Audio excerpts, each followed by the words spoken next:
আসসালামু আলাইকুম ওয়া রাহমাতুল্লাহি ওয়া বারাকাতুহু। ব্রাদার ইসলাম কেমন আছেন? আশা করি আল্লাহর হুকুমে সকলে ভালো আছেন, আর সকলে ভালো থাকুন, সুস্থ থাকুন, আল্লাহর আনুগত্য করুন, এই আশা করি।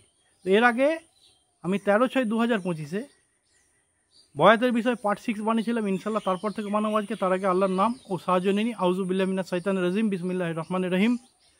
রব্বি ইশরাহ লি সাদরি ওয়া ইয়াসসির লি আমরি ওয়াহলুল উকদাতাম মিন লিসানি ইয়াফকাহু কওলি ওয়া কুনু দিনু কুল্লুহু লিল্লাহ বিসমিল্লাহি মাজরিহা ওয়া মুরসাহা ওয়া তাওয়াক্কালতু আলাল্লাহি কাফি জা আল হক ওয়া জাহাকাল বাতিলু ইন্নাল বাতিলা কানা জাহুকা জাযাল্লাহু আন্না মুহাম্মাদান বিমা হুয়া আলুহু। তো এর আগে ছিল বয়াতের বিষয় নিয়ে, যে সূরা ফাতিরের 10 নম্বর এবং 18 নম্বর আয়াতের মাধ্যমে আল্লাহর কোরআনী আয়াতের মধ্যে বোঝা যাচ্ছে বয়াতটা কী বিষয়, বয়াতটা কেন, এবং হাদিসেও বলেছি আমি আল্লাহর নবীর, ঠিক আছে। আর এখন বাস্তবে কি হচ্ছে সেটা তো আপনারা দেখতে পাচ্ছেন। তো এবং আজকে তারপর থেকে বলবো যে সাহাবীরা মানসিক দিক দিয়ে কষ্ট পাচ্ছিল, যে আমরা কেন ওই কুরেশদের খাড়ে জবাব দেবো না। আমরা যেহেতু যুদ্ধের জন্যে শপথ করলাম, শপথ করার পর তাদের খাড়ে কেন জবাব দেবো না, বা তাদের ফালতু 6টা শর্ত আমরা কেন মেনে নিয়ে ফেরত আসবো, আমরা কেন মুমরা করব না। যে সাহাবীদের মধ্যে সবথেকে উমর রাদিয়াল্লাহু তাআলা আনহু কষ্ট পাচ্ছিলেন। তো আল্লাহ এনাদের মনে শান্তির উদ্দেশ্যে সূরা ফাতিরের আয়াত নম্বর 25 নাজিল করেন। তো তাতে কি বলছে, যে তারাই তো কুফরি করেছিল এবং বাধা দিয়েছিল তোমাদেরকে মসজিদুল হারাম হইতে, ও বাধা দিয়েছিল কুরবানির জন্য, মানে চিহ্নিত পশুগুলোকে যথাস্থানে পৌঁছাতে। আর যদি মুমিন পুরুষ ও মুমিন নারীরা না থাকতো, যাদের সম্পর্কে তোমরা জানো না, যে তোমরা অজান্তে তাদের ঘাড়ে পদদলিত করবে, ফলে তাদের কারণে তোমরা অপরাধী হতে বা দোষী সাব্যস্ত হতে। তবে অবশ্যই তিনি আল্লাহ যুদ্ধের অনুমতি দিতেন, কিন্তু আল্লাহ তোমাদেরকে তখন এর অনুমতি দেননি, যাহাতে তিনি আল্লাহ যাকে ইচ্ছা নিজ অনুগ্রহে প্রবেশ করাবেন। যদি তাহারা পৃথক হয়ে থাকতো, তবে অবশ্যই আমি আল্লাহ তাদের মধ্যে কাফিরদেরকে যন্ত্রণাদায়ক শাস্তি দিতাম। তো এর মধ্যে কি কি এসে যাচ্ছে, তাফসীরে বলছে যে কুফরি তারা করেছে, ভুল তারা করেছে, তোমরা কিছু করোনি, সত্যকে অস্বীকার তারা করেছে। কুফরি করা মানে সত্যকে অস্বীকার করা।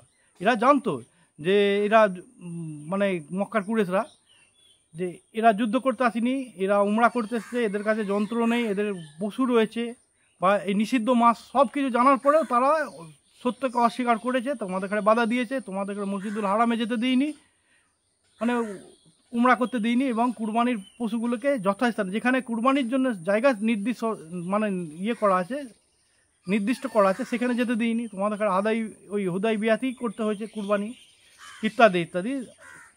মানে তারাই ভুল করেছে, তোমরা মনে কষ্ট পেও না, এটাই আল্লাহ বোঝাচ্ছে। আর যদি মুমিন পুরুষ ও মুমিন নারীরা না থাকতো, যে মক্কাতে রাসূল সাল্লাল্লাহু আলাইহি সাল্লাম মক্কা ছেড়ে চলে আসার পরেও কিছু কিছু মানুষ ভিতরে ভিতরে ইসলাম গ্রহণ করেছিল, জাহিরি হয়নি, এই কারণে যে ওখানে শাসক অত্যাচারী ছিল, বা জানতে পারলে তাদের ওপর সামাজিক দিক দিয়ে অত্যাচার করবে, সেই কারণে গোপনে ছিল।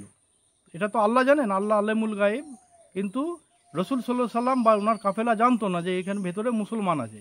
কেন আমরা যে মানে মুসলমানরা যদি গিয়ে অ্যাটাক করতো, এতে কি হতো, যারা নিরীহ বা যারা ইসলাম ধর্ম গ্রহণ করেছে তাদের সঙ্গেও হয়তো মানে যুদ্ধ হতো, বা তাদের খাড়ে হয়তো গিয়ে মারতো। ওই যে বোঝে না, তোমরা অজান্তে তাদের খাড়ে পদদলিত করতে, হয়তো মানে তাদের খাড়ে হত্যা করে ফেলতো বা তাদের ওপর অত্যাচার করতো। কিন্তু এতে কী হবে, তোমরা অপরাধী সাব্যস্ত হয়ে যেতে, অপরাধী হয়ে গেলে তোমাদের গুনাহ হতো। সেই যাতে তোমাদের গুনাহ না হয়, সেই কারণে আমি যুদ্ধ করতে সেই সময় অনুমতি দিইনি। বোঝা গেল তো?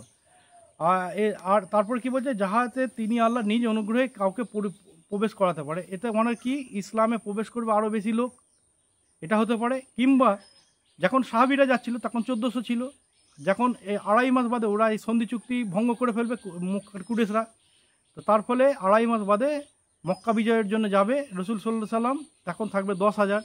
তার মানে কি হচ্ছে, 8,600 লোককে আল্লাহর ইচ্ছাতে আরও নেকি পাওয়ার উদ্দেশ্যে প্রবেশ করিয়ে দিল ওর ভিতরে, ওই যুদ্ধে সামিল করিয়ে দিল, বা মক্কা বিজয় করানোর জন্য উদ্দেশ্য, ইত্যাদি ইত্যাদি। যদি তাহারা অর্থাৎ মক্কার ওই মুমিনরা আর মুশরিকরা যদি পৃথক হয়ে থাকত, তবে আমি আল্লাহ অবশ্যই তাদের মধ্যে যন্ত্রণাদায়ক শাস্তি দিতাম কাফিরদের খাটে। এটা আল্লাহ বলে দিল। মানে এই আয়াত শোনার পর সাহাবীরা শান্তি হয়ে গেল। আবার যাওয়ার পর ওখানে কি হয়েছে যে কিছু মদিনাবাসীরা বন্ধু বান্ধবের ভিতরে হোক আর যাই হোক গায়ের কমরা তারা রসুল সাল্লাল্লাহু সাল্লামকে কটাক্ষ করছে। সাহাবীদের খাটে বলছে যে এই তো তোরা বললি যে তোদের নবী যা স্বপ্ন দেখে সেটা সত্য, কয় সত্য, তোরা তো ঘুরে চলে এলি। তখন এই আল্লাহ এই আয়াত নাজিল করে সূরা ফাতার 27 নম্বর আয়াত।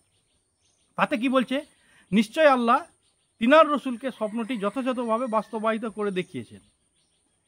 আল্লাহর ইচ্ছা তোমাদের নিরাপদে, আল্লাহর ইচ্ছা ছিল যে তোমরা নিরাপদে মসজিদুল হারামে প্রবেশ করবে, তোমরা কেন কষ্ট ভোগ করবে, ওই জন্যে বাস্তবায়িত করে তখন করিনি, এখন করছে। এবার কখন করেছে সেটা বলছে, বলে না 2.5 মাস বাদে তোমাদের কেউ কেউ মাথা মুন্ডন করবে এবং কেউ কেউ চুল ছাঁটাই করবে এবং তোমাদের কোনো ভয় থাকবে না, অত আল্লাহ তাহা জানেন যাহা তোমরা জানো না। আবার বলছে যে যেটা আল্লাহ জানে সেটা কেউ জানে না।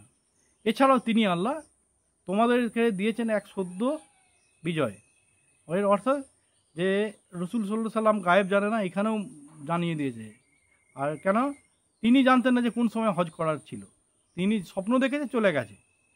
তারপরে আল্লাহ বলে দিল যে স্বপ্নটি বাস্তবায়িত করে, যখন কটাক্ষ করছিল রসুলকে তখন এটা বলছে বাস্তবায়িত কখন করেছে, 2.5 মাস বাদে। বোঝা গেল। আর তারপরে এই যে স্বপ্নটা দেখে কেউ মাথা মুন্ডন করা, চুল কাটার বিষয়টা, আর এবং নির্বাধায় রসুল সাল্লাল্লাহু সাল্লাম যখন মক্কা বিজয় করতে যাবে 4টে কাফেলা করবে কি 3টে কাফেলা করবে, যখন আমি ওইখানে যাব তখন বলবো এতে লেখা আছে। তো রসুল সাল্লাল্লাহু সাল্লামের ইয়েটা কাফেলা যাচ্ছিল, তো তার মধ্যে কোনো বাধাই আসেনি, কেউ আটকায়নি কোনো তবে কি মক্কার কুরেশরা কিছুই করেনি? হ্যাঁ করেছে। সেটা যেমন খালিদ বিন ওলীদ রসুল সাল্লাল্লাহু সাল্লামকে মারার উদ্দেশ্যে 70 জন ধনুকধারী নিয়ে অপেক্ষা করছিল, সেই খালিদ বিন ওলীদ তখন ইসলাম গ্রহণ করেনি।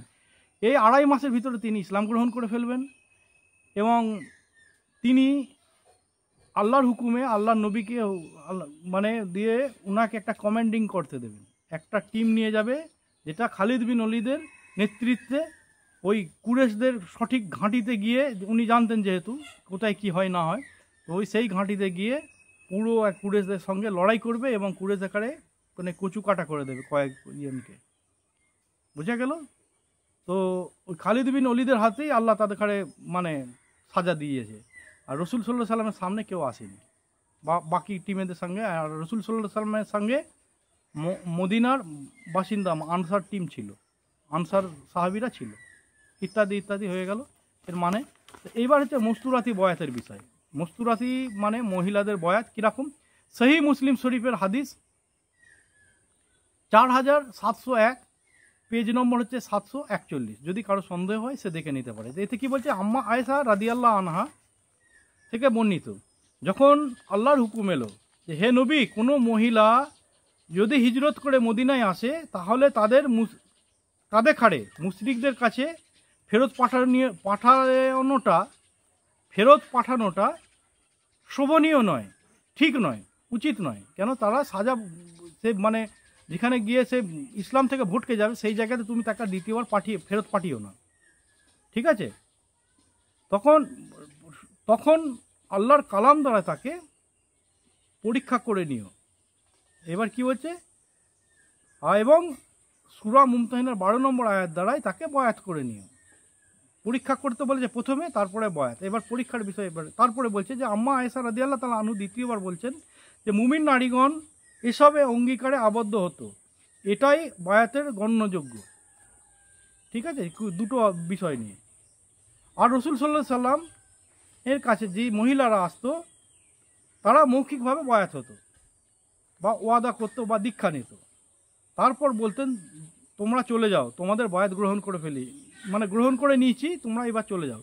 কেন, ওখানে মহিলাদের ঘরে বসিয়ে রাখতো না, যার যার তোমাদের বয়াত হয়ে গেছে তোমরা ঘরে চলে যাও, যার যা কাজের জন্য এসেছো সে উদ্দেশ্য সফল হয়ে গেছে তোমরা চলে যাও।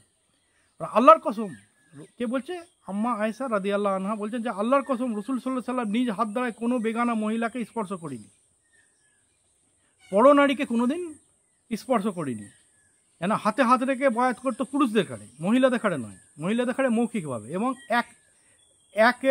এক মহিলাকে যা বলতো, সেখানে যদি 100 মহিলা থাকতো, তারা যদি এই যেগুলো দুটো শর্ত দিয়েছে এতে, সেই শর্তগুলো মেনে নিত, তো 100 জনাই বয়াত হয়ে যেত বা মুসলমান হয়ে যেত। এটা আমি আর কি হাদিসে আছে। তো আম্মা আয়েশা রাদিয়াল্লাহু আনহা বলেন, আল্লাহর কসম, আল্লাহ বলে দেওয়া রাস্তা ছাড়া অর্থাৎ সূরা মুমতাহিনা আয়াত ছাড়া অন্য কোনো বিষয়ে কোনোদিন কোনো মহিলাকে অঙ্গীকারবদ্ধ করিনি রাসূল সাল্লাল্লাহু আলাইহি সাল্লাম। এ হয়ে গেল। আরেকটা হাদিস হচ্ছে যে সূরা মুমতাহিনার 10 নম্বর আয়াতে বলছে যে তাদের কাছে পরীক্ষা করো। তো পরীক্ষাটা কি? মহিলাদের পরীক্ষার বিষয় বলছে কে? আব্দুল্লাহ রাদিয়াল্লাহু তাআলা আনহা থেকে। এটা হচ্ছে বঙ্গ অনুবাদের সংক্ষিপ্ত তফসিরুল কুরআন। এ পেজ নম্বর হচ্ছে 2627 এবং 29। তো কী আছে যে পরীক্ষার বিষয় হচ্ছে তা হলো এই যে মুজাহির নারী অর্থাৎ যারা দেশ ত্যাগ করে চলে এসছে, মদিনাতে এসছে মক্কা থেকে, যে কোনো দেশ থেকে আসুক না কেন, মুজাহির নারী যদি মুসলমান বলে নিজেকে দাবি করে তখন তাহাকে আল্লাহর নামে কসম করাও 3 বার যে আমি ইসলামের জন্য এসেছি, আমি ইসলামের জন্য এসেছি, আমি ইসলামের জন্য এসেছি, বা আমি আমার স্বামী স্ত্রীর বিবাহ বিচ্ছেদ হয়ে গেছে, যেন মুশরিক আর মুমিনের মধ্যে আল্লাহ বিবাহ বিচ্ছেদ করে দিয়েছেন, সেই কারণে আমি চলে এসেছি, এরম ধরনের যদি আসে তাহলে তাকে 3 বার কসম করাও।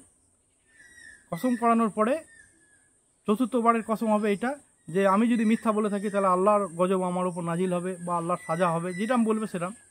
তো ওই জন্য বলছে আল্লাহর কসম 3 বার করো, এটা একটা। 2 নম্বর হচ্ছে যদি কোনো হয়তো মহিলা তার স্বামীকে ঘৃণা করে, সেই উদ্দেশ্যে চলে এসছে যে আমি স্বামী ঘর করে, অনেক মহিলা আছে স্বামীকে মানে নিরীহ স্বামীর ওপর অত্যাচার করে, বা স্বামী যা করে তার ভুল, সেটা ভুল, মহিলা যেটা করে সেটা ঠিক, যদি স্বামী ঠিক করে সেটাও ভুল, ভুল করে তো সেটাও ভুল, ইত্যাদি ইত্যাদি। অনেকজনা স্বামীকে কটাক্ষ মানে খাটো করে বা অপমানিত করে, সেই কারণে তো নয় যে এই মানে স্বামীকে ঘৃণার উদ্দেশ্যে পালিয়ে আসেনি তো, বা কোনো স্বামীর অত্যাচারের কারণে পালিয়ে আসেনি তো, বা কোনো লোভের কারণে আসেনি তো, বা কোনো মহিলা কোনো মক্কার বা কোনো লোভের কারণে মদিনে আসেনি তো, বা কোনো অন্য কোনো কারণে আসেনি তো, সেই সবগুলো পরীক্ষা করে নিরীক্ষা করে নেওয়া হতো যদি এই বিষয়ে কসম করানো হতো। যদি হিজরতকারিণী মহিলা শুধু ইসলামের উদ্দেশ্যে বা রাসূল সাল্লাল্লাহু আলাইহি সাল্লামের উদ্দেশ্যে, আল্লাহর উদ্দেশ্যে, এবং যে মুমিনের বিবাহ মুশরিকদের সাথে হারাম হয়ে যাওয়ার কারণে উদ্দেশ্যে যদি আসে তাহলে কসম করতেন, তখন তাহাকে মদিনায় থাকার অনুমতি দিত রাসূল সাল্লাল্লাহু আলাইহি সাল্লাম, এবং তাহাকে ওই নারীকে বয়াত করতেন। 2টো কাজ করতেন, একটা হচ্ছে তাকে জানকারি নিত যে সঠিকভাবে কী কারণে এসছে, আর দ্বিতীয় হচ্ছে যে তাকে বয়াত করতেন। তো মস্তুরাতি বয়াতটা কি? সেটা হচ্ছে যে 60 নম্বর সূরা মুমতাহিনা আয়াত নম্বর 12 আর পারা নম্বর হচ্ছে 28। হে নবী, মুমিন নারীগণ যখন আপনার কাছে আসে, বয়াত করতে আসে, তো শপথ করতে আসে বা দীক্ষা নিতে আসে, তো এই মর্মে যে 6টা শর্ত, যে এই ইয়েতে যদি শর্তে মানে তাহলে তাকে বয়াত করবে। 1 নম্বর হচ্ছে যে আল্লাহর সাথে কোনো শরিক স্থির না করে, 2 চুরি না করে, 3 ব্যভিচার বা জিনা না করে, 4 নিজ সন্তানকে হত্যা না করে, 5 তারা সজ্ঞানে কোনো অপবাদ রচনা বা রটনা না করে, মানে রচনাও না করে বা কারো নামে রটায়ও না। 6 নম্বর হচ্ছে সৎ কাজে আপনাকে অর্থাৎ নবীকে অমান্য না করে, তখনই আপনি তাদের বয়াত গ্রহণ করুন এবং তাদের জন্য আল্লাহর কাছে ক্ষমা প্রার্থনা করুন, নিশ্চয়ই আল্লাহ ক্ষমাশীল ও পরম দয়ালু। এটা এসে গেল লাইন। এতে কি বলছে যে বয়াত করার আগে তাকে 6টা শর্ত দাও, যে এই শর্তগুলো যদি মানে তাহলে একটা শর্ত হচ্ছে যে আল্লাহর সঙ্গে কোনো কিছু শরিক করবে না, আশহাদু আল্লা ইলাহা ইল্লাল্লাহ ওয়াহদাহু লা শারীকা লাহু ওয়া আশহাদু আন্না মুহাম্মাদান আবদুহু ওয়া রাসূলুহু। যাই হোক, এতে আল্লাহর সঙ্গে কোনো কিছু শরিক যেন না করে এবং চুরি না করে। যে চুরি করে, যে চোর, সে হচ্ছে সেই সময় মুসলমান থাকে না। সে চুরি সামাজিক সম্পদ হোক বা মানে কর্মের জন্যে কর্ম যদি চুরি করে সেরাম হোক, বা অর্থ চুরি বা ইবাদত চুরি হয় অনেক, এবার নমাজের মধ্যে চুরি হয় অনেক কিছু। যাই হোক, চুরি যেন না করে, সে সব রকম চুরি, অনেক রকম চুরি আছে। আচ্ছা, 3 নম্বর যে হচ্ছে সেটা ব্যভিচার জিনা না করে, তা ইসলামের মধ্যে জিনা করা হারাম। 4 নম্বর হচ্ছে নিজ সন্তানকে হত্যা করবে না। যেমন আগে মেয়ে ছেলে হলে, যদি মেয়ে ছেলে বাচ্চা হতো তো তাকে জ্যান্ত পুঁতে দিত বা মেরে ফেলতো, কাচড়ে কুচড়ে যেমন করে হোক মেরে ফেলতো, মানে সমাজে তাকে করতে দিত না, মানে বেঁচে থাকার অধিকার দিত না সন্তানদের কাছে। এখনও এরমই আছে, দুটোর বেশি কেউ ছেলে নিচ্ছে না, কেউ একটার বেশি ছেলে নিচ্ছে, বলছে না আমরা পালতে পারবো না, কিংবা বিয়ে করার পরে 4 বছর 5 বছর ছেলে নিচ্ছে না, যদি এসে যাচ্ছে তাকে ওষুধের মারফতে ফেলে দিচ্ছে, বাচ্চাটাকে মেরে দিচ্ছে পেটের মধ্যে, ইত্যাদি ইত্যাদি।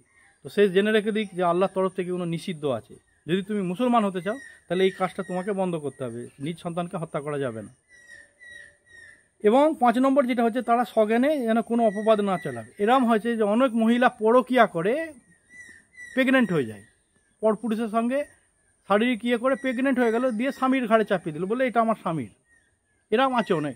এইগুলো একটা হতে পারে, আরও হতে পারে এরকম যে কারো বিষয়ে কিছু জানলো না শুনলো না, তার নামে অপবাদ চাপিয়ে দিল যে এই মেয়ে ছেলেটা অমুকের সঙ্গে জুটে আছে, ওই মেয়ে ছেলেটা এই করেছে, দুদিন কারোর সঙ্গে কথা বলেছে, ঠিক নিশ্চয়ই এর সঙ্গে কিছু একটা লটঘট সল্টু বল্টু আছে। এরম ধরনের এরম ধরনের যেন না করে। আর এই সব কাজে মহিলারা 80%, পুরুষরা 20%, বেশি অংশ। সব মহিলারা নয়, হ্যাঁ আবার বলছি, সব মহিলারা নয়, তবে মহিলাদের সংখ্যা এতে বেশি। এইসব কারো নামে কেচ্ছা রটানো বা উল্টো পাল্টা কল্পনা করা, তো ওটা যেন না করে যদি সে মুসলিম হয়। দ্বিতীয় এটা হচ্ছে 5 নম্বর শর্ত। এবং 6 নম্বর শর্ত কি বলছে, তারা যেন আপনাকে সৎ কাজে অমান্য না করে। যদি নবী কোনো মহিলাকে গিয়ে বলে আপনার স্বামী, আপনার বেটা, আপনার ভাই বা আপনার পিতাকে যুদ্ধের জন্য যেতে হবে, বা ইসলাম প্রচারের জন্য তবলিগে যেতে হবে, বা পাহারাদারি করার জন্য আপনার ভাইকে যেতে হবে পাহারা দেওয়ার উদ্দেশ্যে, যে কোনো নেক উদ্দেশ্যের জন্য নবী যদি কারো বাড়ির পুরুষ দেখারে বা কোনো কারণবশত যদি কোনো কাজ দেয়া হয়, কোনো মহিলাকে বলে হয়তো আপনি অমুক জায়গায় গিয়ে এই দিনের এই ইয়েটা তবলিগ করে আসুন অমুক বাড়িতে গিয়ে, ইত্যাদি ইত্যাদি, যে ওই জন্য বলছে যে সৎ কাজে যদি কোনো কাউকে মানে কিছু হুকুম করে নবী, তো সেটা যেন সে অমান্য না করে। যদি না করে, এই শর্তগুলো যদি মেনে নেয়, তখন তাকে বয়াত করো এবং তার পুরনো জীবনের যে গুনাহ করেছে, সে ইসলাম থাকার আগে যে শরিয়তি কানুন উল্লঙ্ঘন করেছে, সেটার জন্য ক্ষমা প্রার্থনা করো যে আল্লাহ এর এই গুনাহগুলো মাফ করে দাও। আর আল্লাহ অবশ্যই ক্ষমাশীল ও পরম দয়ালু। আর একটা কথা, যে ইসলাম গ্রহণ করার আগে সে যত বড়ই গুনাহ করুক, যেরামই গুনাহ করুক না কেন, সেই সব গুনাহগুলো আল্লাহ মাফ করে দেয় এবং কনভার্ট করে নেকি করে দেয়, একটা গুনার মারফত একটা নেকি দিয়ে দেয়। তো এর মধ্যে যদি আমার কোনো ভুল হয় বা কোনো জায়গায় আটকে যায়, তো আল্লাহর রাস্তায় আমায় মাফ করবেন। আর এটাকে শেয়ার করুন নিজেদের ইসলামকে মজবুত করার উদ্দেশ্যে, আর মানুষ যে সচেতন হয়ে যায়। কেন বয়াত, দুনিয়াতে বয়াত কিরাম হচ্ছে আর আল্লাহর হুকুম বয়াত ছিল কীরকম, সেটা আল্লাহর নবী কিরাম বয়াত করে গেছে, সেটা সঙ্গে মিলাবেন, দেখবেন অনেক আসমান জমিনের পার্থক্য। যে ভিডিও বড় হয়ে যাচ্ছে, যদি কোনো ভুল হয় আবার বলছে আল্লাহর রাস্তায় মাফ করবেন। আল্লাহ হাফিজ।